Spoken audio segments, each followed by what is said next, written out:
Hello friends, welcome to my YouTube channel Studio of Law. Friends, I don't waste your time because time once lost never returns. So let's start topic. Friends, आज हम भारतीय दंड संहिता 1860 के कुछ महत्वपूर्ण प्रश्नों को देखेंगे।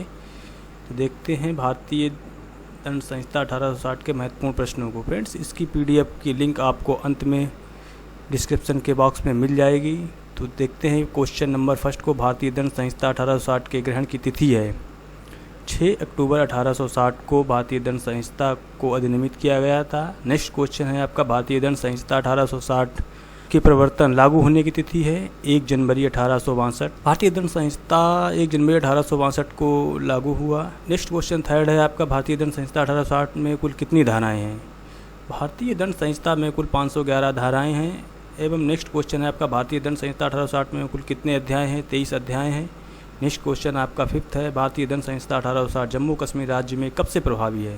तो 31 अक्टूबर 2019 से जम्मू कश्मीर राज्य में भारतीय दंड संहिता प्रभावी है।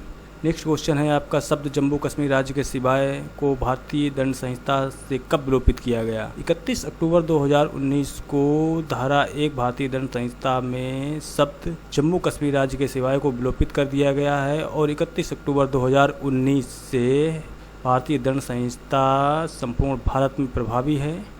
नेक्स्ट क्वेश्चन 7 है आपका, किस बात में उच्चतम न्यायालय ने भारतीय दंड संहिता की धारा 303 को असंवैधानिक घोषित किया है? तो धारा 303 को मिट्ठू सिंह बनाम पंजाब राज्य के बाद में माननीय उच्चतम न्यायालय के द्वारा संवैधानिक घोषित कर दिया गया है। नेक्स्ट क्वेश्चन आपका 8 है, प्रत्येक संविधि में दुराश्रय अंतर्निहित माना जाता है जब तक कि इसके प्रतिकूल सिद्ध नहीं किया जाता है। ये किस बात में व्यक्त किया गया था? संविधि में दुराश्रय अंतर्निहित माना जाता है जब तक इसके प्रतिकूल सिद्ध नहीं किया जाता है। ये सिराज बनाम डी रुटजेन के मामले में व्यक्त किया गया है। नेक्स्ट क्वेश्चन है आपका 9 आर बनाम डुडले एवं स्टीफन का वाद किस प्रतिरक्षा से संबंधित है? आर बनाम डुडले एवं स्टीफन का वाद प्रतिरक्षा की आवश्यकता के सिद्धांत से संबंधित है। नेक्स्ट क्वेश्चन आपका 10 है कि संपत्ति की प्राइवेट प्रतिरक्षा के अधिकार का विस्तार मृत्यु कारित करने तक कब होता है? जबकि अपरोध की आशंका हो, लूट, रात्रोग्रह वेदन, अग्नि द्वारा रिष्टि जो कि किसी निर्माण, चोरी, रिष्टि या गृह त्याचार जो किसी परिस्थितियों में किया गया है जिससे कि युक्त रूप से यह आशंका कारित हो कि यदि प्राइवेट प्रतिरक्षा का प्रयोग नहीं किया जाता है तो मृत्यु या घोरोपाती होगा। नेक्स्ट क्वेश्चन आपका 11 है, बालासंग के पीड़ित का परिचय प्रकटन किस धारा में दंडनीय बनाया गया है? तो भारतीय दंड संहिता की धारा 228A में बालासंग के पीड़ित का जो कि परिचय होगा उसको गुप्त रखा जाएगा। अगर उसका कोई प्रकटन करता है तो धारा 228A में वो दंडित किया जाएगा। नेक्स्ट क्वेश्चन है आपका 12, भारतीय दंड संहिता की धारा 30 के अंतर्गत कौन मूल्यवान प्रतिभूति है? किराया पत्र, वचन पत्र, तलाक का विलय की मूल्यवान प्रतिभूति के अंतर्गत आते हैं। नेक्स्ट क्वेश्चन आपका 13 है, 5 या उससे अधिक सदस्यों के जमाव द्वारा उस जमाव के सामान्य उद्देश्य को अक्सर करने में की गई हिंसा का प्रयोग गठित करेगा। 5 या 5 से अधिक सदस्यों के द्वारा जो भी जमाव होगा उसको सामान्य उद्देश्य के अक्सर में जो भी हिंसा की जाएगी वो बलवा का अपराध गठित करेंगे। नेक्स्ट क्वेश्चन आपका 14 है, एक पुजारी एक लड़के को प्रेतात्मा भूत समझकर उसे छुड़ाने के लिए पीटता है। लड़के की मृत्यु हो जाती है, पुजारी किस अपराध का दोषी है? तो पुजारी सदोष मानववध का दोषी होगा क्योंकि अपराधी मानववध का दोषी होगा। नेक्स्ट क्वेश्चन 15 है, भारतीय दंड संहिता 1860 की धारा 21 के अनुसार कौन लोक सेवक नहीं है? एक अधिवक्ता जो कि न्यायालय के सम्मुख विधि व्यवसाय करते हैं वो लोक सेवक की श्रेणी में नहीं आते हैं। नेक्स्ट क्वेश्चन 16 है, एक पुलिस अधिकारी द्वारा यातायात नियमों का उल्लंघन करने वाले व्यक्तियों से 50,000 रुपये जुर्माना प्राप्त किया गया। जुर्माने को राजकीय कोष में जमा करने के बजाय ये उसका स्वयं के हितार्थ उपयोग कर लेते हैं।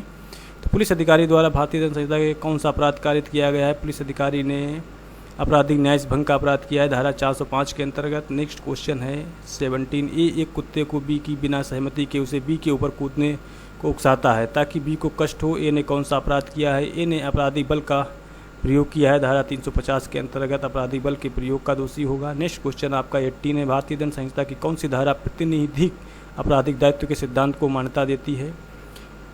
तो भारतीय दंड संहिता की धारा 34, 149, 154 में प्रतिनिधिक आपराधिक दायित्व के सिद्धांत को मान्यता दी गई है। नेक्स्ट क्वेश्चन है आपका 19, भारतीय दंड संहिता की किस धारा में सदोष परिरोध के अपराध के लिए दंड का उपबंध किया गया है? तो सदोष परिरोध के लिए धारा 342 में प्रावधान दिया गया है। नेक्स्ट क्वेश्चन है आपका 20, भारतीय दंड संहिता की किस धारा में प्रच्छन्न गृह अत्याचार अपराध को परिभाषित किया गया है? धारा 443।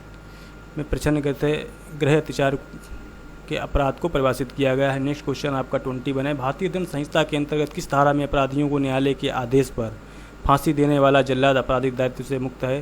तो भारतीय दंड संहिता की धारा 78 के अनुसार जो भी न्यायालय के आदेश पर जो फांसी देने वाला जल्लाद होता है वो आपराधिक दायित्व से मुक्त होता है।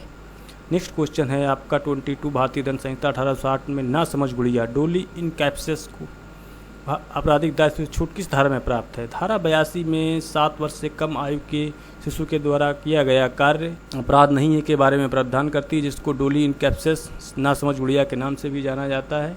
नेक्स्ट क्वेश्चन आपका 23 है। भारतीय दंड संहिता 1860 की धारा 34 है।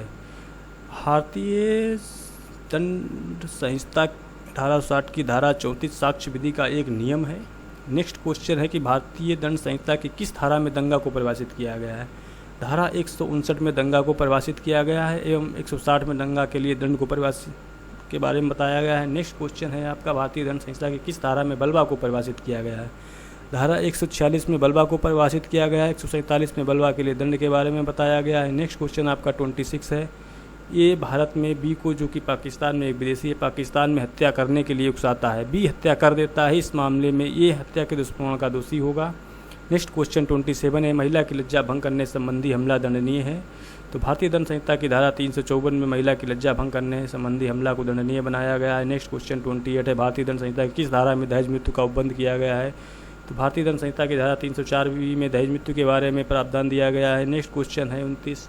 अनवरत अपराध कौन सा है? अपहरण एब्डक्शन धारा 362। एब्डक्शन कंटिन्यू जारी रहने वाला अपराध है। लगातार अपहरण के बाद भी अपहरण हो सकता है, लगातार होने वाला अपराध है, जिसको एब्डक्शन अनवरत अपराध कहा जाता है। नेक्स्ट क्वेश्चन है आपका 30। भारतीय दंड संहिता की धारा 366 के अंतर्गत किस अपराध का उल्लेख है? अप्राप्त हुई लड़की का उपापान के बारे में प्रावधान किया गया 366 में। नेक्स्ट क्वेश्चन 31 है। भारतीय दंड संहिता 1860 के अधीन कौन सा अपराध शरीर, संपत्ति, ख्याति व भावनाओं के विरुद्ध है? शरीर, संपत्ति, ख्याति व भावनाओं के विरुद्ध छल का अपराध होता है, तो मुख्यतः वो शरीर, संपत्ति, ख्याति के विरुद्ध एवं भावनाओं के विरुद्ध भी छल का अपराध है, जो कि 415 में 416 में त्रिपुरा छल के बारे में बताया गया है। 415 से लेकर 420 तक छल के बारे में प्रावधान किया गया है। नेक्स्ट क्वेश्चन आपका 32 है। एक्स हवाई जहाज़ पकड़ने के लिए भीड़ वाले पथ पर तेज़ रफ्तार से गाड़ी चलाता है और ये जानता है कि इससे पूरी संभावना है कि मृत्यु हो जाएगी, किसी व्यक्ति की मृत्यु हो जाए।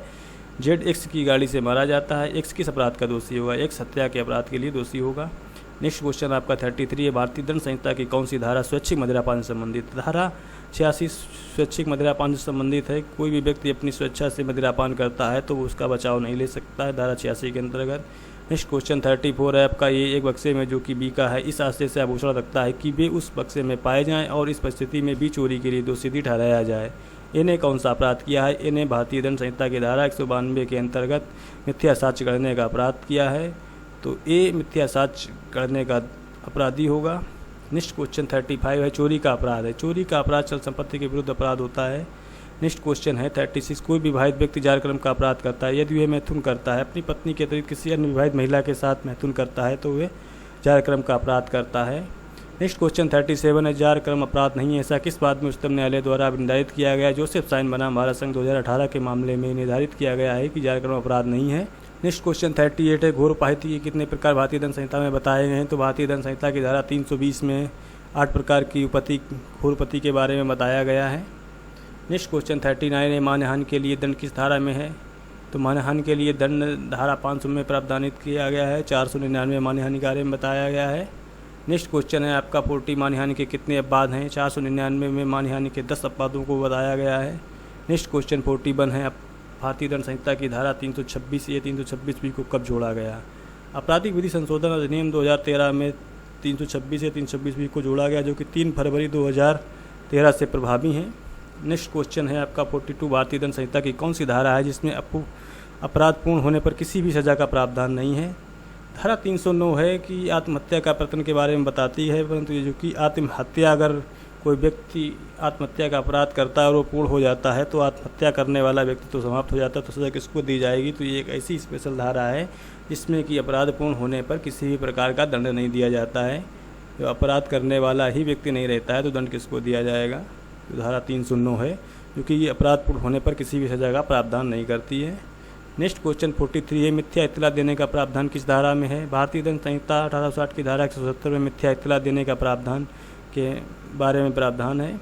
नेक्स्ट क्वेश्चन है 44, निर्वाचन के सिलसिले में मिथ्या कथन देने का प्रावधान किस धारा में है? तो भारतीय दंड संहिता की धारा 171 जी में निर्वाचन के सिलसिले में मिथ्या कथन देने का प्रावधान दिया गया है। नेक्स्ट क्वेश्चन 45 है, भारतीय दंड संहिता में किस धारा में संपत्ति चिन्ह का प्रावधान है? संपत्ति चिन्ह के बारे में धारा 479 में प्रावधान दिया गया है। नेक्स्ट क्वेश्चन है 46, पति या पत्नी के जीवन काल में पुनः विवाह करना किस धारा में दंडनीय है? तो भारतीय दंड संहिता की धारा 494 में पति या पत्नी के जीवन काल में पुनः विवाह करने के लिए दंडनीय बनाया गया है। नेक्स्ट क्वेश्चन है 47, भारतीय दंड संहिता की धारा 376 AB, 376 DA, 376 DB को कब जोड़ा गया? तो भारतीय दंड संहिता की धारा 376 A, 376 DA, 376 DB को आपराधिक विधि संशोधन अधिनियम 2018 में जोड़ा गया है।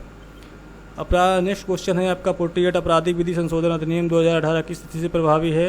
तो आपराधिक विधि संशोधन अधिनियम 2018 21 अप्रैल 2018 से प्रभावी है। नेक्स्ट क्वेश्चन है आपका 49, आपराधिक विधि संशोधन अधिनियम 2018 को राष्ट्रपति की स्वीकृति किस तिथि को मिली?